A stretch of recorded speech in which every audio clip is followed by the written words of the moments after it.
इस press conference को संबोधित करेंगे कॉमरेड अशोक ढाबले, पार्टी के पॉलिट ब्यूरो के सदस्य, कॉमरेड विजय राघवन, पॉलिट ब्यूरो के सदस्य। तो आप कॉमरेड अशोक जी से आप सुन बात।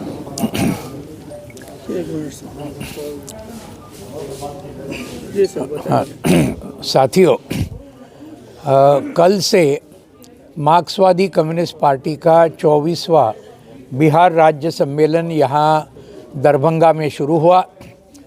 कल एक बहुत अच्छी ज़बरदस्त रैली हो गई, एक आम सभा हुई जिसमें हज़ारों की तादाद में आपने देखा है किसान, खेत मज़दूर, महिलाएं, छात्र, नौजवान, ये सब बड़ी तादाद में कल हाजिर थे। उसके बाद आज दूसरा दिन है। कल झंडे को फहराने का काम हमारे बहुत ही वरिष्ठ बिहार के साथी और पूर्व विधायक रामाश्रय सिंह जी ने उन्होंने किया, और उसके बाद इस सम्मेलन का उद्घाटन हमारे पॉलिट ब्यूरो के सदस्य और भूतपूर्व हमारे जो सांसद है कॉमरेड ए विजय राघवन जी, इन्होंने इस सम्मेलन का उन्होंने उद्घाटन किया। ये करने के बाद हमारे राज्य के सचिव कॉमरेड ललन चौधरी जी, इन्होंने पिछले 3 साल में मार्क्सवादी कम्युनिस्ट पार्टी ने बिहार के अंदर क्या हमारे संघर्ष हुए हैं, क्या हमारे दूसरे काम राजनीतिक काम हुए हैं और सांगठनिक हमारी जो तरक्की हुई है, इसके बारे में ललन चौधरी जी ने अपना रिपोर्ट ये यहाँ पूरे प्रतिनिधियों के सामने रखा। आज सुबह से इस रिपोर्ट के ऊपर चर्चा शुरू हो गई, जो आज जारी है। आज शाम तक वो चर्चा चलेगी और फिर कल इस सम्मेलन का समारोह होगा। ललन जी उसका जवाब देंगे, उसके समापन के भाषण होंगे। ये जनरली इस सम्मेलन का मुख्य कार्यक्रम होगा। लेकिन इसके अंदर जो मुख्य बातें हम आपको बोलना चाहते हैं कि आज बिहार में आम जनता की परिस्थिति बहुत ही गंभीर हो चुकी है, और जो हमने देखा पिछले 2 दिन से, विजय राघवन जी और हम तो पिछले 3 साल आते रहे यहाँ पर पर्यवेक्षक के रूप में, तो हम देखते हैं कि बिहार के अंदर नीतीश कुमार जी की सरकार यहाँ पर और केंद्र के अंदर नरेंद्र मोदी जी की सरकार, आज पूरे बिहार की जनता का एक भी सवाल बुनियादी तरीके से छूटा नहीं है। उल्टा हर सवाल ज़्यादा आज पेचीदा हो गया है।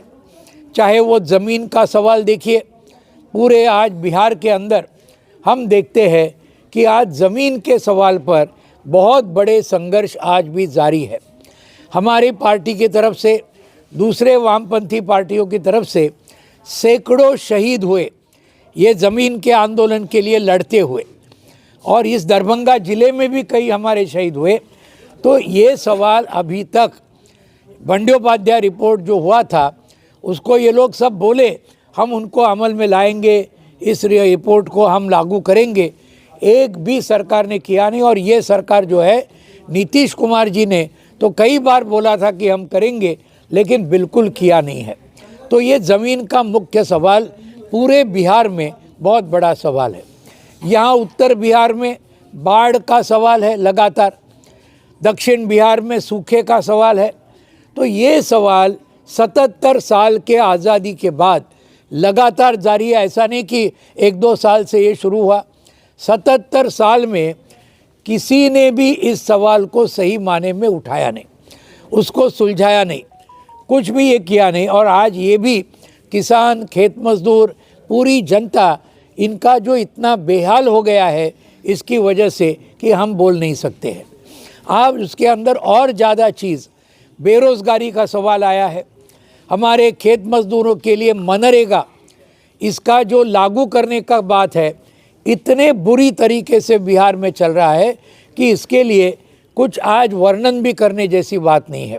अभी उसके अंदर इन्होंने स्मार्ट मीटर, इलेक्ट्रिसिटी का अभी इन्होंने शुरू किया नीतीश कुमार जी ने, और इससे इतना बड़ा बिजली का बिल आया है कि पूछिए मत, यानी कोई भर भी नहीं सकता। और इसके अंदर ग्रामीण इलाका और शहरी इलाका दोनों इसके अंदर ये स्मार्ट मीटर वाला और ये क्या है, बड़े बड़े उद्योगपतियों को ज़्यादा अमीर करने के लिए ये सब चीज़ हो रही है।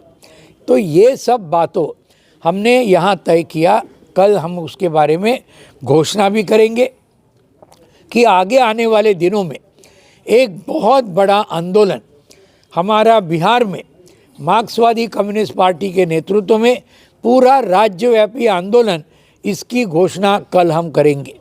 आज उसकी चर्चा करेंगे। लोग ऑलरेडी बोल रहे ये हमको आज बड़े पैमाने पर ये करना है। छात्रों के सवाल है, नौजवानों के सवाल है, महिलाओं के सवाल है, हमारे असंगठित मजदूर, आशा वर्कर है, आंगनवाड़ी है, मध्याह्न भोजन है, ये सब जो सवाल है, इन सब सवालों को लेते एक डिमांड चार्टर हम तैयार करेंगे और इसके ऊपर एक बहुत बड़ा आंदोलन जो पिछले कई साल में हुआ नहीं, ये लाल झंडे के नेतृत्व में हम करेंगे। और हमारे आखिर में अगर हमारी लाल झंडे की पार्टी अगर मजबूत और ज़्यादा नहीं होती तो फिर यहाँ बिहार का जो पूरा नक्शा है, जो दिशा है, इसको भी हम बदल नहीं पाएंगे, ये हमारा विश्वास है।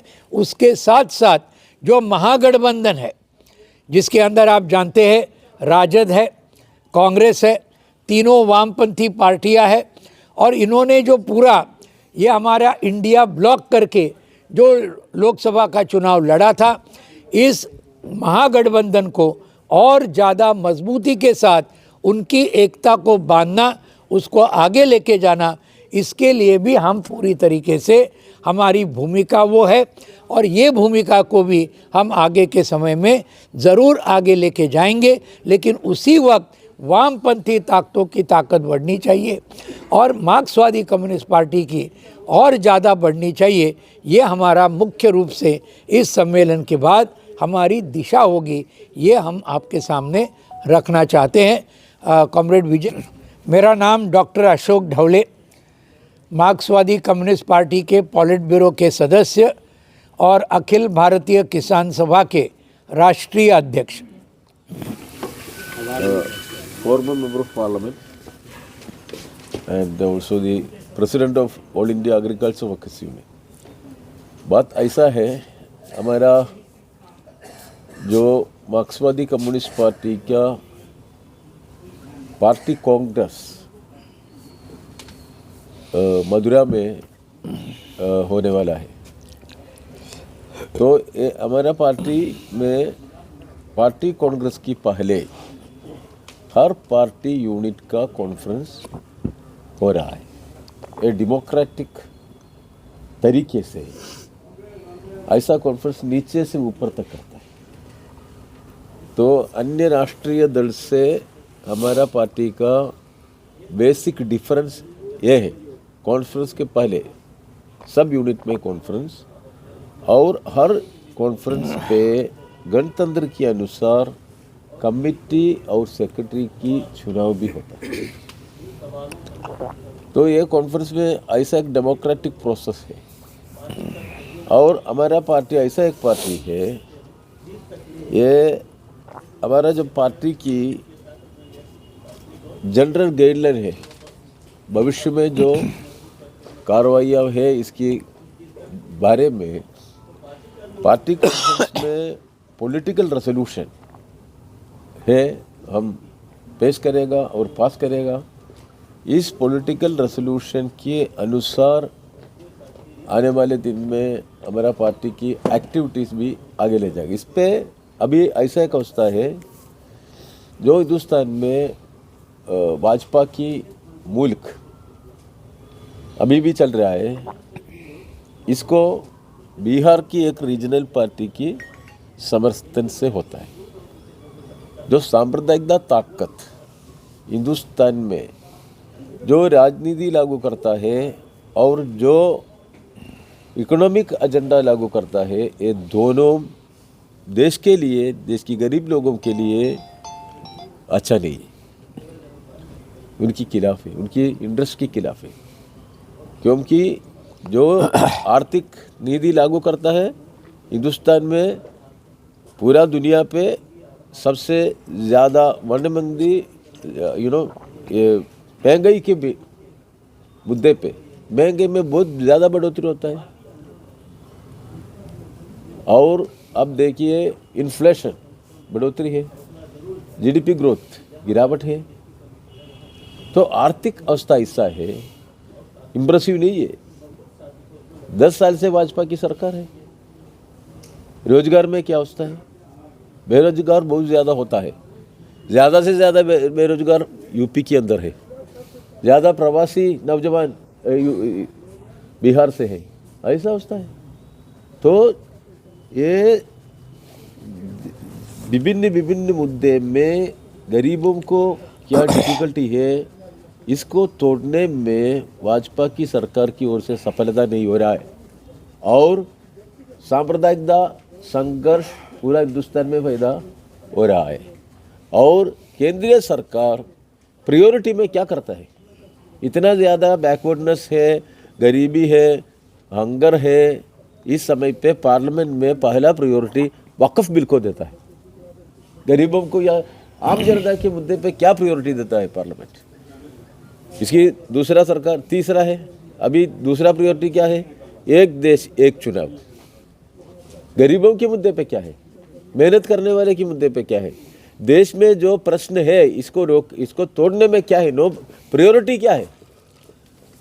प्रायोरिटी पूरा सांप्रदायिकता के अनुसार देश को तोड़ने के लिए है प्रायोरिटी, और माइनॉरिटी के ऊपर हमला करने के लिए, गरीबों के ऊपर हमला करने के लिए। और दूसरा प्रायोरिटी है देश में जो कॉरपोरेट है, उस कॉरपोरेट की जो प्रॉफिट है इसमें बढ़ोतरी करने के लिए। लेकिन सवाल है सर कि विपक्ष क्या कर रहा है? विपक्ष इसके विपक्ष पॉलिसी नहीं बनाते हैं ना। विपक्ष पॉलिसी नहीं बनाता है। मुद्दे घेरने के लिए कम नहीं है। माय डियर फ्रेंड, कर क्या रहा है? माय डियर फ्रेंड, दिस विपक्ष सत्ता में नहीं है। सड़कों पे विपक्ष क्या है आप क्या कहते हैं? ये पॉलिसी किसका है?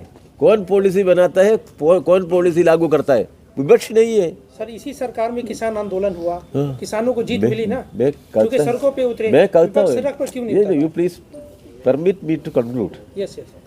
ये तो सरकार की पॉलिसी के बारे में मैं कहता हूँ ना। विपक्ष का रिस्पॉन्सिबिलिटी है। यस। विपक्ष का रिस्पॉन्सिबिलिटी का है। ये विपक्ष का रिस्पॉन्सिबिलिटी है जो सरकार की एंटी पीपल पॉलिसी है, इसको जनता के बीच में एक्सप्लेन कर उनको ताकत वाली आंदोलन इसके खिलाफ करना है। हम वामपंथी ताकत है, हमारा रिस्पॉन्सिबिलिटी ऐसा है ना। तो हम अभी आप देखिए चुनाव में हम क्या किया। चुनाव में एक गठबंधन बनाकर उनको रोकने के लिए कोशिश किया। ऐसा एक गठबंधन बनाने से भाजपा को बहुमत में कमजोरी हुआ। They did not have the majority in parliament. दूसरा 2 चुनाव में उनको मेजोरिटी मिला तो एक है, लेकिन फिर भी उनकी सरकार है। और आंदोलन होना चाहिए क्योंकि जो ये प्रो रिच पॉलिसी है और ये किसान लोगों को जो अभी देखिए आप इस बजट में देखा, फर्टिलाइजर सब्सिडी काटा, फूड सब्सिडी काटा, सोशल सेक्टर में बहुत कम है हिंदुस्तान की अलॉटमेंट 7% से। डेवलप्ड राज्यों में OECD में 21% है सोशल सेक्टर को, हिंदुस्तान में 7% है। और अब देखिए स्वास्थ्य के लिए 1% GDP में बहुत कमज़ोर है। तो ऐसा एक अवस्था है, इसके खिलाफ आंदोलन की ज़रूरत है। नौजवानों की आंदोलन, किसानों की आंदोलन और वर्किंग क्लास आंदोलन की ज़रूरत है। ओपोजिशन में वामपंथी दल इसके लिए इनिशिएटिव करता है। आप देखिए वामपंथी बहुत ज़्यादा ये दिल्ली पे जो आंदोलन हुआ था किसान, हमारा जो किसान सभा की प्रेसिडेंट है अशोक दावड़े, तो हमारा किसान सभा और अन्य किसान सभा एक ही साथ जोड़कर किसान आंदोलन किया। इसकी असर है, इसकी असर क्या है? जो एंटी किसान लेजिस्लेशन पास नहीं किया, ये रोक किया, पास किया लेकिन इम्प्लीमेंट नहीं किया, कोशिश कर रहा है।